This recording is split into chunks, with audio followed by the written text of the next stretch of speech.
بسم اللہ الرحمن الرحیم۔ السلام علیکم دوستو، دنیا بھر کی خبروں میں آج آپ سنیں گے، لیکن اس سے پہلے اگر ہو سکے تو سبسکرائب اور لائک ضرور کر لیں، شکریہ۔ چینی صدر کا فوج کو ہر سچویشن میں تیار رہنے کا حکم۔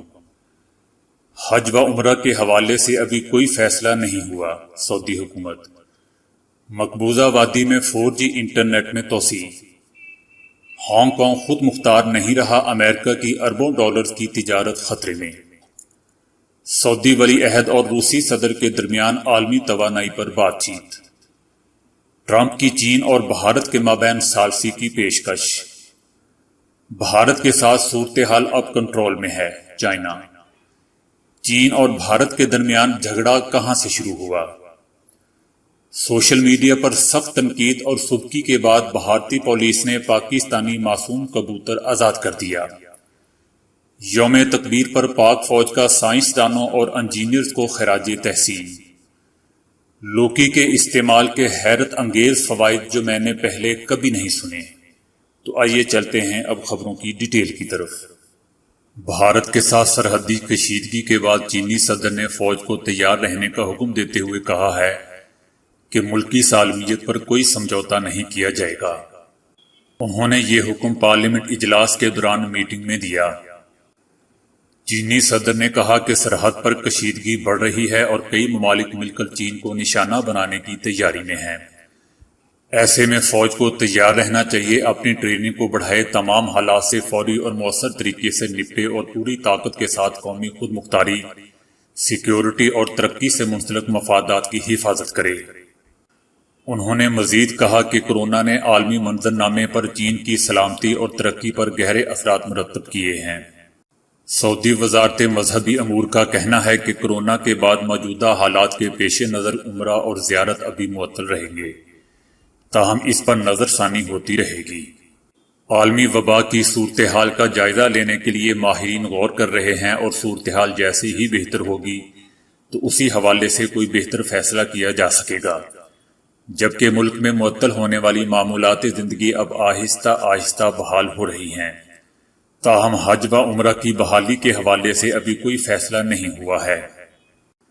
مقبوضہ وادی میں بھارتی حکام نے محاصرے اور کورونا کی وبا کے باعث پہلے ہی بے پناہ مشکلات کا شکار عوام کو نشانہ بناتے ہوئے مقبوضہ علاقے میں 4G انٹرنیٹ سروس پر پابندی میں توسیع کر دی ہے۔ محکمہ داخلہ سے جاری ایک اعلامیے کے مطابق 4G انٹرنیٹ سروس کی معطلی تا حکم ثانی جاری رہے گی، جبکہ دوستوں، شہریوں اور صحافیوں کے حقوق کے لیے سرگرم متعدد بین الاقوامی تنظیمیں 4G انٹرنیٹ سروس کی بحالی کا بار بار مطالبہ کر چکی ہیں، لیکن بھارتی حکومت کے کان میں جوں تو کیا اس سے بھی باریک چیز تک نہیں رینگ رہی۔ امریکی وزیر خارجہ مائک پومپیو نے کانگریس کو نشاندہی کر دی ہے کہ چین کے نافذ کردہ نئے ایکٹ کے بعد اب ہانگ کانگ کی خود مختار حیثیت نہیں رہی، جس کے بعد ہانگ کانگ اور امریکہ کے درمیان اربوں ڈالر کی تجارت خطرے میں پڑ گئی ہے۔ مائک پومپیو نے کہا کہ کوئی بھی سمجھدار شخص زمینی حقائق کو دیکھتے ہوئے اب یہ بات نہیں کر سکتا کہ ہانگ کانگ کو چین سے خود مختار حیثیت حاصل ہے۔ انہوں نے کہا کہ سینئر امریکی سفیر کہہ چکے ہیں کہ چین کی متعلقہ قانون سازی ہانگ کانگ کی خود مختاری کے تابوت میں آخری کیل ثابت ہوگی۔ امریکہ نے پچھلے سال ہانگ کانگ کے مظاہرین کے لیے انسانی اور جمہوری حقوق پر ایک قانون پاس کیا تھا۔ مائک پومپیو کا کہنا ہے کہ اسی قانون کے تحت امریکہ کو ہر سال چین سے ہانگ کانگ کی خود مختاری کی نشاندہی کرنا ہوتی ہے۔ ہانگ کانگ کی خود مختاری سے متعلق فیصلہ خوشکن نہیں ہے، اب یہ واضح ہے کہ چین ہانگ کانگ کو اپنے زیر تسلط لا رہا ہے۔ سعودی عرب کے ولی عہد شہزادہ محمد بن سلمان بن عبدالعزیز اور روسی صدر پیوٹن کے درمیان ٹیلی فون پر تبادلہ خیال ہوا ہے، جس میں دونوں رہنماؤں نے عالمی منڈی میں تیل کی قیمتوں، پیداوار اور کھپت سمیت دیگر امور پر بات چیت کی ہے۔ روس کا کہنا ہے کہ سعودی عرب اور روس کی پیٹرولیم وزارتیں تیل کی پیداوار اور اس کے دیگر امور پر ایک دوسرے کے ساتھ مل کر کام کرنے پر متفق ہیں۔ پیٹرولیم برآمد کرنے والے ممالک کی تنظیم اوپیک اور روس کی سربراہی میں تیل کے دیگر بڑے پیداواری ممالک نے مئی اور جون میں اپنے تیل کی پیداوار میں 10 ملین بیرل روزانہ کم کرنے پر اتفاق کیا ہے۔ تاکہ کورونا متاثرہ خام منڈی کے جمود کو دور کیا جا سکے۔ چین اور بھارت کے درمیان سرحدی تنازع پر امریکی صدر ٹرمپ نے دونوں ملکوں کو ثالثی کی پیشکش کر دی ہے۔ صدر ٹرمپ کا کہنا تھا کہ چین اور بھارت کے درمیان لداخ کی سرحد پر کشیدگی پر تشویش ہے۔ صدر ٹرمپ نے کہا کہ واشنگٹن دونوں ممالک کے درمیان سرحدی تنازع کو حل کرنے کے لیے تیار ہے۔ دوسری جانب افغان مسئلہ پر ایک بار پھر امریکی صدر نے افواج واپس بلانے کے عزم کا اعادہ کیا ہے۔ صدر ٹرمپ نے کہا کہ امریکہ 19 سال سے افغانستان میں فوج کی بجائے پولیس کا کردار ادا کر رہا ہے، مگر اب بہت ہو چکا وقت آ گیا ہے کہ ہم اپنی فوج کو گھر واپس بلا لیں۔ انہوں نے کہا کہ ہم نے اس کی ابھی حتمی تاریخ کا فیصلہ نہیں کیا۔ افغانستان میں 7,000 جبکہ عراق میں 4,000 کے قریب امریکی فوجی موجود ہیں۔ صدر ٹرمپ نے شام کی مثال دیتے ہوئے کہا کہ امریکی افواج ہٹانے کے باوجود وہاں سب کچھ ٹھیک ہے۔ چین نے کہا ہے کہ چین اور بھارت کے درمیان صورتحال مجموعی طور پر مستحکم اور اب کنٹرول میں ہے۔ لداخ کے نزدیک واقع اس علاقے میں چینی اور بھارت کے درمیان حالیہ دنوں میں جھڑپیں ہوئی ہیں۔ بھارت کے NDTV کی رپورٹ کے مطابق خلائی سیارے سے لی گئی تصاویر سے بلندی پر واقع چین کے فضائی اڈے پر بڑے پیمانے پر تعمیراتی سرگرمی ظاہر ہو رہی ہے۔ یہ ہوائی اڈا پنگانگ جھیل سے 200 کلومیٹر دور واقع ہے۔ اسی جھیل پر چین اور بھارت کے درمیان 5 اور 6 مئی کو جھڑپیں ہوئی تھیں۔ پہلے تکرار ہوئی، پھر پتھراؤ ہوا، پھر دو بدو لڑائی شروع ہو گئی۔ NDTV نے اپنی رپورٹ میں کہا ہے کہ اس ہوائی اڈے پر دوسرا ٹیکسی ٹریک اور ہیلی کاپٹر اور طیاروں کو کھڑا کرنے کی جگہ تعمیر کی جا رہی ہے۔ دوستو، دونوں ملکوں کے درمیان 1962 سے اس سرحدی علاقے میں کشیدگی چلی آ رہی ہے۔ تب ان کے درمیان شمالی مشرق میں واقع ریاست اروناچل پردیش میں تنازع پر باقاعدہ لڑائی لڑی گئی تھی۔ بھارت اور چین براعظم ایشیا کے دو بڑے ممالک ہیں اور حالیہ دنوں میں دونوں ممالک کشیدگی کا شکار ہوئے ہیں۔ دونوں ممالک کے درمیان حالیہ کشیدگی اس وقت شروع ہوئی جب بھارتی فوج نے لداخ کے علاقے گلوان میں ایک سڑک اور پل کی تعمیر شروع کی، جس پر چین نے سخت ناراضگی کا اظہار کیا تھا، اور آج بھی چین اسی بات پر قائم ہے کہ لداخ چین کا حصہ ہے۔ مگر بھارت کے مطابق لداخ اور اس کے مماثل تمام علاقے بھارت کی جگیر ہیں۔ دونوں ممالک نے اپنی اپنی نفری میں اضافہ کر دیا ہے اور لائن آف ایکچوئل کنٹرول پر کئی مقامات پر خیمے نصب کر دیے ہیں۔ دوستو، لداخ انڈیا اور چین کے درمیان 3,488 کلومیٹر کی مشترکہ سرحد ہے، اور دونوں ممالک کے درمیان سرحد کی مکمل حد بندی نہیں ہوئی ہے، اور جس ملک کا جس علاقے پر قبضہ ہے اسے LAC کہا گیا ہے۔ تاہم دونوں ممالک ایک دوسرے کے علاقے پر اپنا علاقہ ہونے کا دعویٰ کرتے آ رہے ہیں، جو کشیدگی کا باعث بن رہا ہے۔ سوشل میڈیا پر سخت تنقید اور مذاق بننے کے بعد بھارتی پولیس نے 2 روز قبل حراست میں لیے جانے والا پاکستانی کبوتر آزاد کر دیا ہے۔ اس کبوتر کے مالک حبیب اللہ کو اس کی واپسی کا انتظار ہے۔ مقبوضہ وادی کے علاقے کاتھوا کے سینئر پولیس سپرنٹنڈنٹ شالندر کمار نے اس بات کی نشاندہی کی ہے کہ 2 روز قبل پکڑے جانے والے پاکستانی کبوتر کو چھوڑ دیا گیا ہے۔ بھارتی پولیس نے دعویٰ کیا تھا کہ یہ جاسوس کبوتر ہے، جس کے پنجوں میں ڈالے گئے پلاسٹک کے چھلے پر ایک موبائل نمبر لکھا تھا، جسے بھارتی پولیس نے ایک خفیہ کوڈ بتایا تھا۔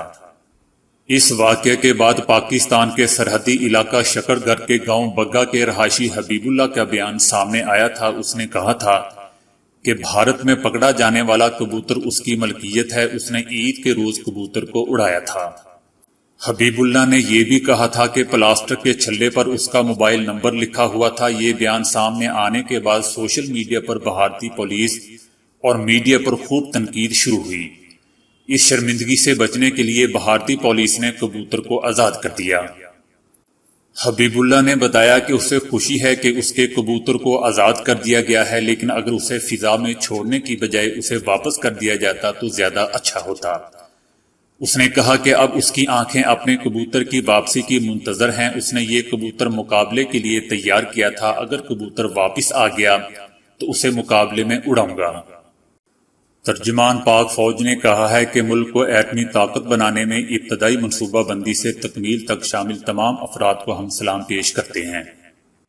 ترجمان نے 28 مئی یوم تکبیر کی مناسبت سے سائنسدانوں اور انجینئرز کو خراج تحسین پیش کرتے ہوئے کہا کہ 28 مئی 1998 کو پاکستان نے مکمل طور پر قابل بھروسہ آٹمی صلاحیت حاصل کی تھی اور اس طرح خطے میں طاقت کا توازن پیدا ہوا تھا۔ ترجمان نے مزید کہا کہ اس موقع پر پاکستان کی افواج ان تمام افراد کو سلام پیش کرتی ہے جنہوں نے تصور سے عملی جامہ تک اس پروگرام پر کام کیا۔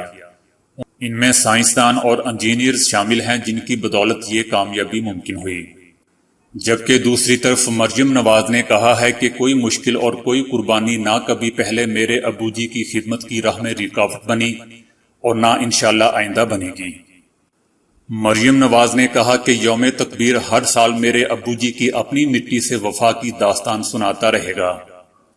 مریم نواز نے مزید کہا کہ وہ داستان جو وفاؤں سے شروع ہو کر جعلی سزاؤں پر ختم ہوتی ہے، مگر سلام ہے میرے ابو جی پر کہ کوئی مشکل اور کوئی قربانی نہ کبھی پہلے میرے ابو جی کی خدمت کی راہ میں رکاوٹ بنی اور نہ ہی انشاءاللہ آئندہ بنے گی۔ مریم نواز نے مزید کہا کہ پوچھو اس دھرتی کی مٹی کے ایک ایک ذرے سے، اس کے دریاؤں میں بہتے پانیوں کی ایک ایک بوند سے کہ کون ہے جس نے اس چمن کو سنوارا ہے، اس کی سرحدوں کو اور آسمانوں کو ناقابل تسخیر بنایا ہے۔ وہ کون ہیں؟ وہ میرے ابو جی ہیں جو سب قربان کر کے بھی عہد وفا نبھا رہا ہے اور نبھاتا رہے گا۔ وٹامن سی سے بھرپور لوکی کے استعمال سے موسم گرما میں گرمی کی شدت سمیت کئی بیماریوں سے بچا جا سکتا ہے، جبکہ فرحت بخش ہری سبزی لوکی کے استعمال سے بے شمار طبی فوائد حاصل ہوتے ہیں۔ لوکی وٹامنز اور منرلز کا مجموعہ ہے۔ ماہرین غذائیت لوکی کو صحت بخش سبزی قرار دیتے ہیں، اس لیے کولیسٹرول لیول، شوگر لیول اور بلڈ پریشر متوازن رکھنے کے لیے لوکی تجویز کی جاتی ہے۔ اس میں 92% پانی اور 0 کیلوریز پائی جاتی ہیں۔ لوکی ٹھنڈی تاثیر رکھنے والی سبزی ہے، خصوصاً گرمیوں میں اس کے استعمال سے ڈی ہائیڈریشن کی شکایت دور ہوتی ہے، معدے کو ٹھنڈا رکھتی ہے، جبکہ جگر کی صحت کے لیے بھی نہایت ہی مفید ہے۔ گرمیوں میں نکسیر پھوٹنے، گرمی دانوں اور السر سے بچاؤ کے لیے بھی لوکی کا جوس نہایت ہی مفید ثابت ہوتا ہے۔ وزن کم کرنے کے لیے بھی لوکی کا استعمال بہترین نتائج دیتا ہے۔ یہ وہ واحد سبزی ہے جس کے استعمال سے چہرے پر ڈائٹنگ کے اثرات نہیں آتے۔ لوکی کا جوس یا تو اسے سلاد کی صورت میں استعمال کرنے سے حیرت انگیز طور پر دنوں میں وزن میں کمی آتی ہے، کیونکہ اس میں 0 کیلوریز اور بے شمار وٹامنز اور منرلز پائے جاتے ہیں۔ لوکی کے جوس میں لیموں کا رس شامل کر کے یہ جوس ضرور آزما لیں۔ لوکی کا استعمال UTI میں بہترین علاج ثابت ہوتا ہے۔ لوکی کا استعمال قبض اور ڈائریا سے نجات دلاتا ہے۔ گرمیوں کے موسم میں اکثر کھانے کے بعد سینہ جلنے لگتا ہے۔ ہر کھانے کے ساتھ اگر لوکی بطور جوس، سلاد یا اس کا رائتہ بنا کر استعمال کر لیا جائے تو سینے کی جلن، تیزابیت کی شکایت دور ہوتی ہے۔ نظام ہاضمہ کی کارکردگی بھی درست ہوتی ہے۔ نہار منہ لوکی کے جوس کے استعمال سے کولیسٹرول کی سطح متوازن رہتی ہے، جبکہ دل اور شریانوں کی صحت میں اضافہ ہوتا ہے۔ خون میں موجود اضافی چربی کا صفایا ہوتا ہے۔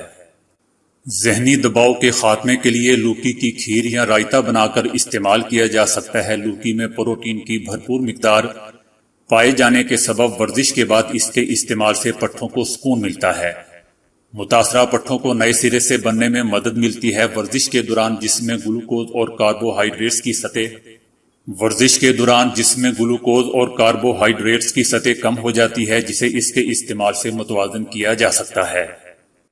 0 کیلوریز پائے جانے کے سبب لوکی کے جوس کے استعمال سے بغیر کسی اضافی کیلوریز کے بھوک کا احساس کم ہوتا ہے، جس سے مزید کچھ کھانے کی طلب ختم ہو جاتی ہے اور وزن کنٹرول میں رہتا ہے۔ تو دوستو، آج کے لیے اتنا ہی۔ ویڈیو کو لائک اور شیئر کرنے کا بہت بہت شکریہ۔